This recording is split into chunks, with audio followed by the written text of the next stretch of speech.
Standard 12 subject account આજે chapter number 6 ની અંદર આપણે 10 ઉદાહરણ કમ્પ્લીટ કરી આપ્યા છે 11 પૂર્ણ કર્યા પછી આજે જોશું આપણે મિલકતો અને દેવાનું પૂર્ણ મૂલ્યાંકન પેઢીના ચોપડે કાયમી મિલકતો અને તેની બજાર કિંમત દર્શાવવામાં આવતી નથી આપણે ખૂબ જ કે આપણે પેઢી છે જ્યારે પ્રવેશ કરે કે નિવૃત્તિ કરે કે વિસર્જન કરે ત્યારે કાયમી મિલકતો ચોપડે દર્શાવવામાં આવતી નથી તેથી તેની ચોપડે કિંમત અને બજાર કિંમતનો તફાવત હોય છે આપણે જોયું તો અગાઉ પણ વાત કરી તેના આગલા ચેપ્ટરની અંદર કે ભાઈ સ્ટોક હોય સમજો આખો સ્ટોક છે પેઢીમાંથી જે કિંમત ઓછી હોય આપણે ધ્યાનમાં લેતા હતા તો વાર્ષિક હિસાબોમાં આપણે એવું કરતા કે જે કિંમત ઓછી હોય એને આપણે ધ્યાનમાં લેતા હતા એવી જ રીતે તો કે જે મિલકતો છે કાયમી મિલકતો કે જમીન મકાન યંત્રો પ્લાન્ટ એ ચોપડે કિંમત કે બજાર કિંમત આપણે ધ્યાનમાં લેતા નથી પણ શું ધ્યાનમાં લે છે તો કે બંને વચ્ચેનો તફાવત આપણે ધ્યાનમાં લઈએ છીએ કેટલીક મિલકતો અને દેવા કે જરૂરી જોગવાઈઓ ચોપડે દર્શાવેલ ન હોય ભાગીદારની નિવૃત્તિ કે મૃત્યુની તારીખ સુધી પેઢીના દરેક પ્રકારના નફા કે નુકસાન બધા જ ભાગીદારોના જૂના પ્રમાણમાં વેચી દેવા જોઈએ શું કે મિલકતો હોય કે દેવું કોઈ ભાગીદાર નિવૃત્ત થાય અથવા તો મૃત્યુ પામે તો આપણે શું કરવું પડે તો કે જ્યારે એ નિવૃત્ત થયો છે તો જ્યારે જે ભાગીદારનું મૃત્યુ થયું છે ત્યારે તો તેની મિલકતો છે તો તેનું દેવું છે એ આપણે એને આપી દેવું જોઈએ જેથી કોઈ ભાગીદારને ગેરવ્યાજબી લાભ કે નુકસાન ન થાય તેથી ભાગીદારની નિવૃત્તિ કે મૃત્યુ વખતે મિલકતો અને દેવાનું પુનઃ મૂલ્યાંકન કરવામાં આવે છે આપણે જોઈએ છીએ કે કોઈ ભાગીદાર છે નિવૃત્ત થાય તો બાકીના વધતા ભાગીદારો છે એને લાભ કે નુકસાન ન થાય એટલે આપણે શું કરીએ છીએ તો કે મિલકતો અને દેવાની પુનઃ આકારણી ફરીથી આકારણી કરીએ છીએ પુનઃ મૂલ્યાંકન ખાતું બંધ કરી ચોખ્ખો નફો કે ખોટ નિવૃત્ત થનાર ભાગીદાર કે મૃત્યુ પામનાર ભાગીદાર સહિત બધા ભાગીદારો વચ્ચે તેમના જૂના નફા નુકસાનના પ્રમાણમાં વહેંચવામાં આવે છે શું કીધું છે કે જો મિલકતો અને દેવાની ફરીથી આકારણી કરીએ ત્યારે આપણે કયું ખાતું બનાવીએ છીએ તો કે પુનઃ મૂલ્યાંકન ખાતું બનાવીએ છીએ પુનઃ મૂલ્યાંકન ખાતું તમને ખબર જ છે બરાબર આગળના ચેપ્ટરની વાત કરી તો કે પુનઃ મૂલ્યાંકન ખાતું બનાવી અને ખાતું બંધ કરી જેના આધારે શું મળે છે આપણે ચોખ્ખો નફો અથવા તો ચોખ્ખી ખોટ મળે છે જે ચોખ્ખો નફો કે ચોખ્ખી ખોટ છે એને જૂના ભાગીદારો છે એને આપણે જૂના પ્રમાણમાં વેચી દઈએ છીએ હવે જોઈએ તો કે મિલકતોમાં થતો વધારો કે દેવા અને જોગવાઈમાં થતો ઘટાડો પુનઃ મૂલ્યાંકન ખાતે જમા બતાવવામાં પછી આપણે અગાઉના ચેપ્ટરની અંદર વાત કરી કે ભાઈ મિલકતો વધે મેં તમને પ્લસ માઈનસ બે એટલે શીખવાડી દીધું કે મિલકતો વધે અને દેવું ઘટે એટલે દેવું વધે અને મિલકતો વધે ઘટે કઈ બાજુ તો ઉદાર બાજુ પુનઃ મૂલ્યાંકન ખાતાની કઈ બાજુ તો ઉદાર બાજુ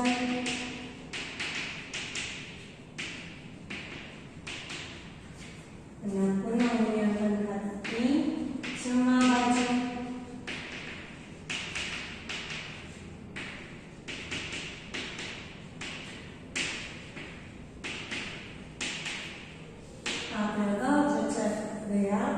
એ જ વસ્તુ અહીંયા આપેલી છે બરાબર દેવું હોય જોગવાઈ હોય કરતા હતા જેમ પ્રવેશમાં કરતા હતા એમ જ નિવૃત્તિની અંદર કરવાનું થશે હવે જોઈએ તો કે કાચું પુનઃ મૂલ્યાંકન ખાતું ભાગીદારો એવું પણ નક્કી કરે છે કે ભાગીદારની નિવૃત્તિ બાદ નવી પેઢીના પાકા સમયમાં મિલકતો અને દેવા તેની જૂની કિંમતે દર્શાવવા જોઈએ શું કીધું છે ઘણી વખત એવું થશે ભાગીદારો એવું પણ નક્કી કરે શું નક્કી કરે કે કોઈ ભાગીદાર નિવૃત્ત થઈ જાય પછી બાકી રહેતા ભાગીદારો છે એ નવી પેઢીને અંદર પાકું શરૂ છે મિલકતો છે તો દેવા છે એ જૂની કિંમતે જ બતાવવા બે ત્રણ ભાગીદારો સમજો એ બી સી પણ સી નિવૃત્ત થઈ જાય તો એ અને બી એવું વિચારે કે હવે આપણે શું કરશું કે જૂની મિલકતો છે તો જૂનું દેવું છે એ આપણે જૂની કિંમતે જ દર્શાવશું સંજોગોમાં પુનઃમૂલ્યાંકન ખાતું કાચું પુનઃમૂલ્યાંકન ખાતું તૈયાર કરવામાં આવે છે। આ વખતે ત્યારે શું કરવાનું કે ત્યારે કાચું પુનઃમૂલ્યાંકન ખાતું તૈયાર કરવામાં આવે છે। કાચું પુનઃમૂલ્યાંકન ખાતું કેવી રીતે તો આપણે આગલા ચેપ્ટરની અંદર જોઈ લઈએ એ જ રીતે બનાવવાનું છે। હવે જો અનામત અને નહીં વહેંચાય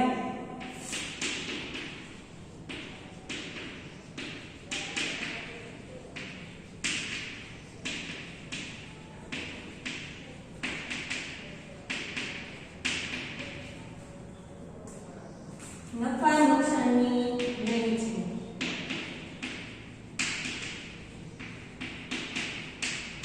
તો ઘણી વખત એવું થશે કે કોઈ ભાગીદાર નિવૃત્ત થઈ જાય તો એનો નફો છે તો એનો અનામત છે એની વહેંચણી કરવાની બાકી હતી એને કેવી રીતે કરવી એ આપણે જોયું અગાઉના ચેપ્ટરમાં કરેલી છે એ જ રીતે તો ભાગીદારની નિવૃત્તિ કે મૃત્યુની તારીખે પેઢીના છોકરા નહીં દર્શાવે અનામતો નહીં વહેંચેલો નફો કે નુકસાન તેમજ ચાલુ પ્રસારિત નિઃશુલ્ક ખર્ચાઓની બાકી નિવૃત્ત કે મૃત્યુ પામનાર ભાગીદાર સહિત બધા ભાગીદારો તેમના જૂના નફાની શરૂઆત વહેંચવામાં આવશે। આપણે આગળ ચેપ્ટરની અંદર પણ વાત કરી હતી કે ભાઈ અનામત હોય નહીં વહેંચાયેલો નફો હોય નુકસાન હોય પ્રસારિત નિઃશુલ્ક ખર્ચાઓ છે આ બધું આપણે શું કરતા તો જૂના પ્રમાણમાં ભાગીદારોને વહેંચતા હતા। નિવૃત્ત થતા ભાગીદારને ચૂકવવા પાત્ર રકમ નક્કી કરી તેને નક્કી કરશો તમે કેવી રીતે કરશો એની વાત કરી તો કે મૂડી ખાતે જમા કઈ વસ્તુ બતાવવાની એની વાત તો મૂડી ખાતાની નિવૃત્ત થતા પછી શરૂની બાકી અને ચાલુ ખાતાની શરૂની જમા બાકી પુનઃમૂલ્યાંકન ખાતાનો તેનો નફો જે ભાગીદાર નિવૃત્ત થાય છે એ મૂડી છે અથવા તો ચાલુ ખાતાની બાકી છે એ આપણે જમા બાકી દેવી પડે। આ સિવાય તો પુનઃમૂલ્યાંકન ખાતું આપણે નક્કી કર્યું હોય કે ખાતાની પણ બાકી દેવી પડે। અનામતો અને નહીં વહેંચેલી નફાની બાકીનો તેનો ભાગ કોઈ ભાગીદાર નિવૃત્ત થાય છે તેનો અનામત છે તેના ભાગનો જે નફો છે એ પણ આપણે તેને આપવો પડે। પેઢીની નવી પાઘડીમાં તેનો ભાગ ભાગીદાર છે એ નવી પેઢીમાં કોઈ પાઘડી લાવે તો એમાં પણ એનો હિસ્સો લાગે છે। આપણે અગાઉ વાત કરી આગલા ચેપ્ટરમાં આ કરતા હતા છેલ્લું પાકું સર્વે તૈયાર કર્યા બાદ નિવૃત્તિની તારીખ સુધીના પેઢીના નફામાં તેનો ભાગ જો પાકું સર્વે આપણે તૈયાર કર્યું હોય ત્યાંથી જે ભાગીદાર જે તારીખે નિવૃત્તિ હોય ત્યાં સુધીનો તેના ભાગનો નફો નિવૃત્તિની તારીખ સુધી તેને મળવા પાત્ર પગાર કમિશન મૂડી પર વ્યાજ પેઢીને આપેલ લોન પર વ્યાજ અને જો કોઈ ભાગીદાર નિવૃત્ત થાય છે તો મળવા પાત્ર નફો હોય પગાર હોય કમિશન હોય અથવા તો એને જો પેઢીને લોન આપી હોય તો લોન પરનું વ્યાજ પણ પેઢીએ તેને ચૂકવવું પડે છે। જો એ વધારો કે કોઈ કારણસર મૂડીની અંદર ઘટાડો થાય તો ભાગીદારને તો કે ચાલુ ખાતાને ઉધાર બાકી હોય ઉપાડ હોય નિવૃત્તિની તારીખ સુધી ઉપાડવાનું વ્યાજ હોય અથવા તો નહીં વેચેલ ખોટ અથવા તો પ્રસારિત મહેસૂલી ખર્ચાઓ પણ હોય પેઢીના છોકરે જૂની પાઘડીમાં તેનો ભાગ હોય પછી તો પુનઃમૂલ્યાંકન ખાતાની ખોટ હોય એમાંનો ભાગ હોય આપણે બધું ઉધાર પાછળ બતાવવાનું બરાબર। હવે જોઈએ આપણે ઉદાહરણ નંબર 13 ની ચર્ચા કરીએ।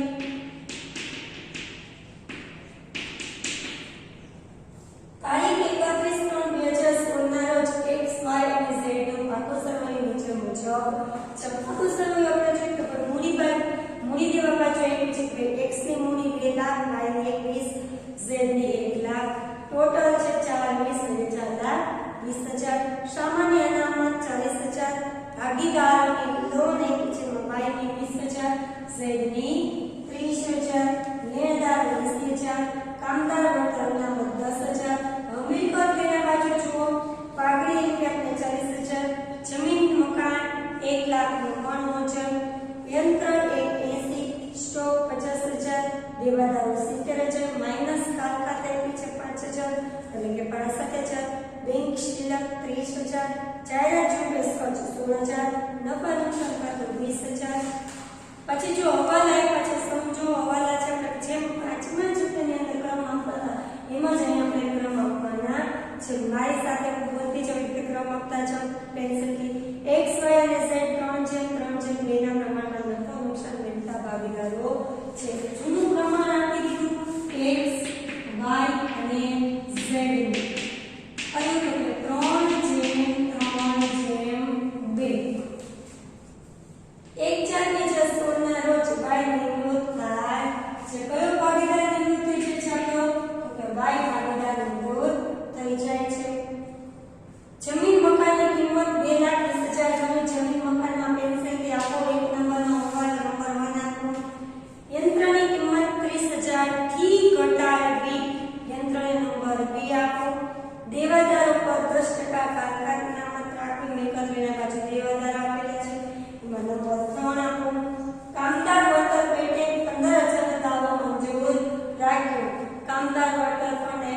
આપણને મૂડી લેવા બાજુ નંબર 4 આપો પેઢીની પાઘડીનું મૂલ્ય 1,60,000 ગણો y તેના પાકની પાઘડીનો હવાલો x અને z ના મૂડી ખાતે નાખવો આ છે એ આપણે જ્યારે પાઘડી ગણશું ત્યારે ધ્યાનમાં લેશું x અને z નું નફા નુકસાનનું નવું પ્રમાણ 1:1 રાખો x બાકી x અને z નું નવું પ્રમાણ કઈ જગ્યાએ પ્રસ્તાવ કેવી છે એટલે 1:1 ઉપરની માહિતી પરથી જરૂરિયાત નોંધ લખો પુનઃ મૂલ્યાંકન ખાતું ભાગીદારના મૂડી ખાતા અને નિવૃત્તિ બાદનું ખાતું શરૂ જો આપણે કેટલી વસ્તુ કરવાની છે પહેલા તો આમ પછી પુનઃ મૂલ્યાંકન ખાતું પછી ભાગીદારના મૂડી ખાતા અને છેલ્લે આખું સરવાળો નિવૃત્તિ બાદનું ચાલો પહેલા તો આપણે નોંધ લખતા જઈએ જો મૂડી લેવા બાજુ એક એક વસ્તુ જોતા ચાલો જેનો હવાલો છે કહેતા જશું સામાન્ય અનામત છે બરાબર તો સામાન્ય અનામત ખાતે ઉધાર કેટલા તો 40,000 હવે જૂનું પ્રમાણ કયું છે 3:3 આપણે હમણાં જ ચર્ચા કરી કે ભાઈ અનામત હોય દેવું હોય તો કોઈ ભાગીદાર નિવૃત્ત થાય ત્યારે ત્રણેય ભાગીદાર જેટલા ભાગીદારો છે જૂના ભાગીદાર એને જૂના પ્રમાણમાં ફાળવવામાં આવે છે અનામત સામાન્ય અનામત ખાતે ઉધાર કેટલા 40,000 તે x ના મૂડી ખાતે જમા તે y ના મૂડી ખાતે જમા અને તે z ના મૂડી ખાતે કયા 40,000 ને 3:3 ના પ્રમાણમાં ફાળવશું એટલે કે x ના મૂડી ખાતે જમા 15,000 y ના મૂડી ખાતે 15,000 અને z ના મૂડી ખાતે 10,000 કરશું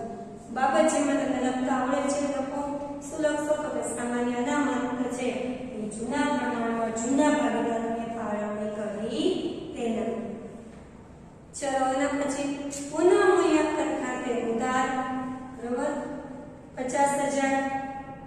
કામદાર વળતર અનામત ખાતે ઉધાર 15,000 તે કામદાર વળતરના દાવા ખાતે કેટલા 15,000 જો આ ક્યાંથી લીધા આપણે હવાલો જોવો છો તો કામદાર વળતર ફંડની ગણતરી કરવાની હતી હવાલો નંબર જો 15 આગળ આપણે કામદાર વળતર આપેલું છે બરાબર 10,000 આપેલું છે એટલે કે કામદાર વળતરનો ઉધાર કેટલા કર્યા 10,000 બાકીના 5,000 છે પુનઃ મૂલ્યાંકન ખાતામાં લઈ જવા પડશે કેમ કે વધારો થયો એટલે ટોટલ કેટલા છે આપણે ગણવાની નવી કિંમત કીધી છે 15,000 હવે ચાલો એના પછી લખો x ના મૂડી ખાતે ઉધાર y ના મૂડી ખાતે ઉધાર z ના મૂડી ખાતે અને તે પાઘડી ખાતે કેટલા લેશો પાઘડી તો 40,000 કેવી રીતે લીધી તો 16,000 છે 1,60,000 પાઘડીની કિંમત કેટલી આપણે લીધી છે 1,60,000 કેટલી ગણતરી કરી છે આપણે પાઘડીની તો 1,60,000 એને આપણે છે પહેલા શું કરવું પડે 1,60,000 છે એટલે લાભ અને વ્યાજનું પ્રમાણ શોધી આપણે આગલા ચેપ્ટરમાં કરતા તો એમ જ કરવાનું છે એટલે આગળ તમને આવડે છે કઈ રીતે તો કે પહેલા લાભનું પ્રમાણ તો કે વ્યાજનું પ્રમાણ શોધવું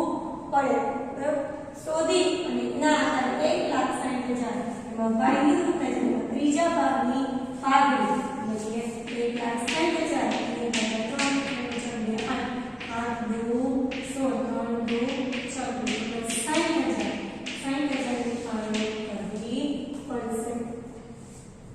ચલના પછીનો હવાલો તો કે x ના મૂડી ખાતે ઉધાર y ના મૂડી ખાતે ઉધાર z ના મૂડી ખાતે શેની તે 4,024 ખર્ચ ખાતે 4,024 ખર્ચ એવો છે પ્રકાશ પ્રક્રિયામાં જોવો બરાબર એટલે કે x ના મૂડી ખાતે 6,000 y ના મૂડી ખાતે 6,000 અને z ના મૂડી ખાતે 4,000 થઈ ગયા છે 6 12 4 16,000 બરાબર એટલે 4,024 ખર્ચ ખાતે કેટલા જમા કરશો 16,000 એના પછી આપણી પાસે નફા નુકસાન છે તો કે x ના મૂડી ખાતે ઉધાર y ના મૂડી ખાતે ઉધાર z ના મૂડી ખાતે જેટલું દેવું છે જેટલો નફો છે બધું જુદા પ્રમાણમાં ફાળવવાનું છે એટલે કે x ના મૂડી ખાતે ઉધાર 7,500 y ના મૂડી ખાતે ઉધાર 7,500 અને z ના મૂડી ખાતે કેટલા તો કે 5,000 અને તે નફા નુકસાન ખાતે નફા નુકસાન કેટલું આપ્યું છે 20,000 હવે જો પુનઃ મૂલ્યાંકન ખાતાની અંદર યંત્રો જો 30,000 થી ઘટાડવાના છે તો એટલા યંત્રો ઓછા થશે યંત્રની ખરીદ પર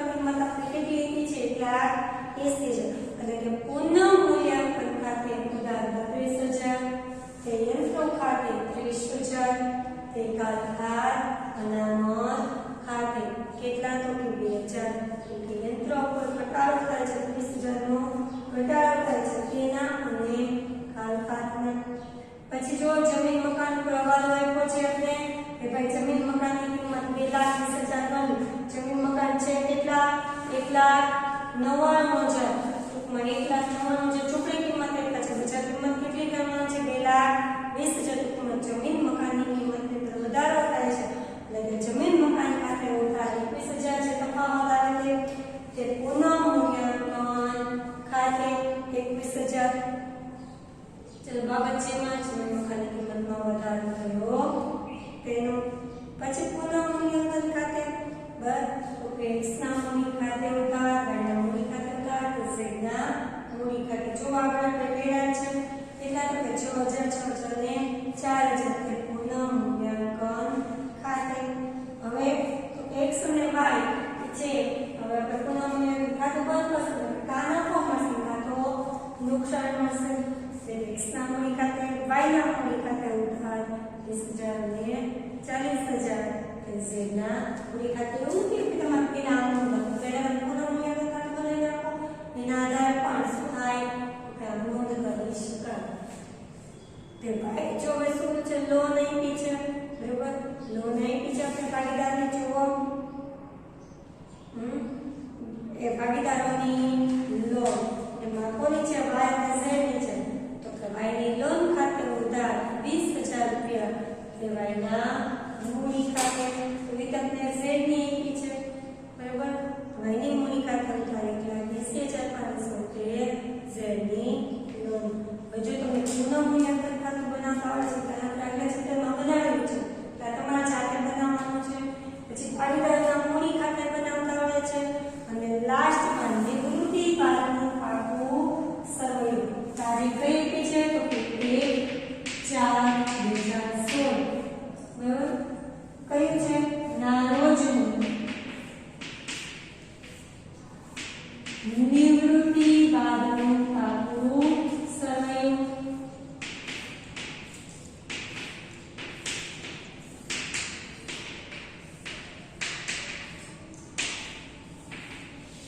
આ વસ્તુ આપણે માત્ર શીખવાની રહેશે તો કે પુનઃ મૂલ્યાંકન ખાતું આપણે બનાવતા આવ્યા છે તેના શીખા આમ નોંધ શીખા પછી તમે ભાગીદારના મૂડી પણ શીખી ગયા. હવે આ વસ્તુ જુઓ તો મૂડી દેવા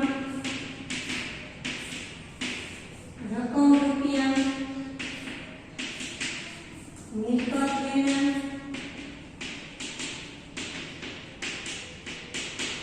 ને રકમ રૂપિયા. આપણી રકમની અંદર જોજો અને સાથે આમાં પણ જોજો.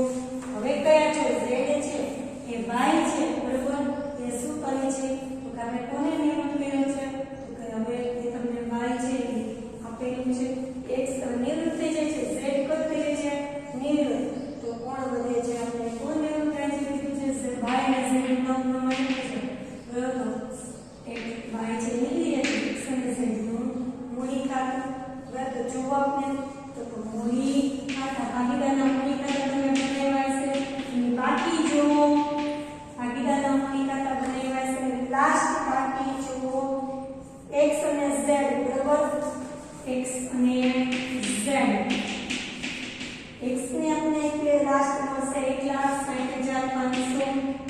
12 લઈ ગયા બરાબર અને z ની આપણે મળશે કેટલી તો 47,000 બંનેનો ટોટલ કરી 12 લખી નાખશું આપણે.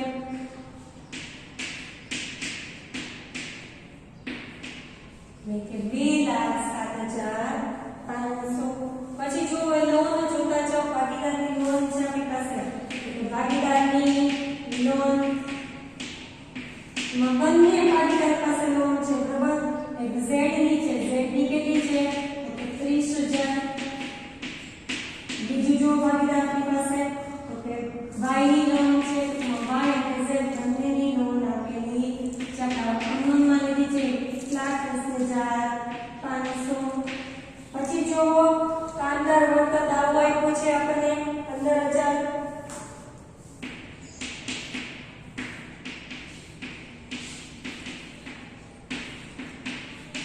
મૂડી દેવા બાજુ પેલા જોતા જાઓ બધી આઈટમ આપેલી છે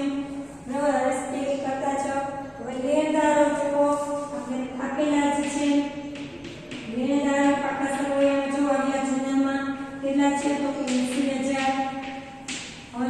મિલકત લેણા બાજુ જમીન મકાનની નવી કિંમત આપણે કેટલી લઈએ 2,20,000 હવાલામાં આવ્યું છે એના પછી જુઓ યંત્ર 30,000 થી ઘટાડવા યંત્રો કેટલા ઘટાડવાના છે 30,000 1,80,000 માઈનસ ઘટાડો કેટલો છે 30,000 કેટલા આવશે 1,50,000 હવાલા પ્રમાણે કામ કરતા જ સ્ટોક એમને લખી નાખો સ્ટોકમાં કંઈ કીધું નથી 50,000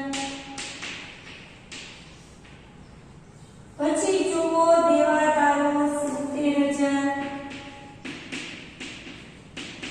જો દેવાદાર પર હવાલો છે 5,000માંથી બાદ કર્યા 2,000 આપણે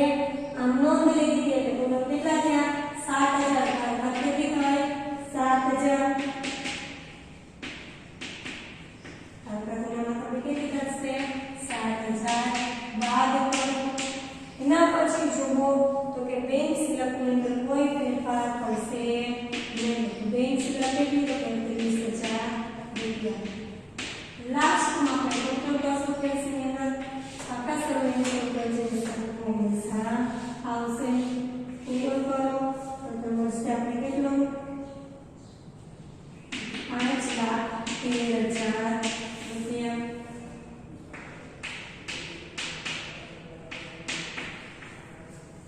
મળશે 5,13,000 રૂપિયા 14 ઉદાહરણ જોઈ જાઓ ના જેવું જ છે સેમ ટુ સેમ છે કોઈ વસ્તુ ફેર નથી બરાબર 14માં ઉદાહરણની અંદર કોઈ વસ્તુ છે ફેર છે એને ખાલી સમજી જાઓ તો અજય અલ્પા અને અમય એક પેઢીના ભાગીદારો છે તેઓ નફા નુકસાન અનુક્રમે 50%, 30% અને 20% છે ટૂંકમાં 50, 30 અને 20% 5:3:2 તેઓ તારીખ 31/3/2017 ના રોજ તેમની પાર્ટીનું પાકું સર્વે નીચે મુજબ હતું જો કામ મૂડી એકી છે 60,000, 50,000 અને 80,000 ત્રણેયનું બરાબર એટલે 1,90,000 જે રોકાણ વધઘટ ભંડોળ 20,000 કામદાર વળતર અનામત 30,000 લેણદારો 40,000 પ્રોવિડન્ટ ફંડ 60,000 મિલકત લેણા બાજુ જો પાડવી 50,000 અન્ય કાયમી મિલકતો 1,00,000 રોકાણ 70,000 બે બતાવે 70,000 કારખાન અનામત 6,000 70માંથી 6 બાદ કરો 64,000 સ્ટોક 20,000 રોકાણ 16,000 નફા નુકસાન ખાતું 30,000 ટોટલ આપ્યા છે 3,40,000 નીચે પૂછું જો હવાલા કાયમી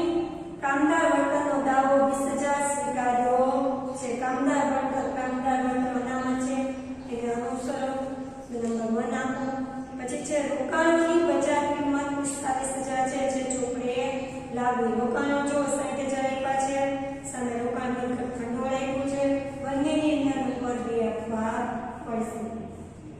દેવાદારો પર 2,000 કારખાન માંડી પાડી અને 5% કારખાન અનામત રાખવી અને દેવાદારોનો નંબર કેટલા 103 પછી અન્ય કાયમી મિલકતોની કિંમત 20% વધારે અન્ય કાયમી મિલકતો જો મિલકત લેણા બાજુ નંબર 4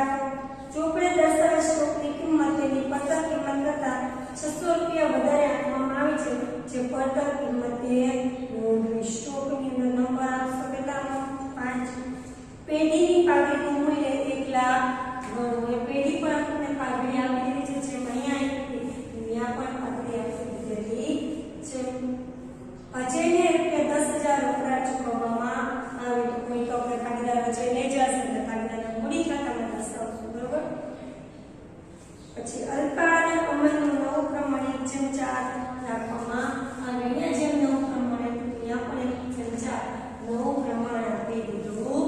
છે ટૂંકમાં જેવો સેમ ટુ સેમ દાખલો છે કોઈ જાતના નવા હવાલા એમાં આપેલા છે નહીં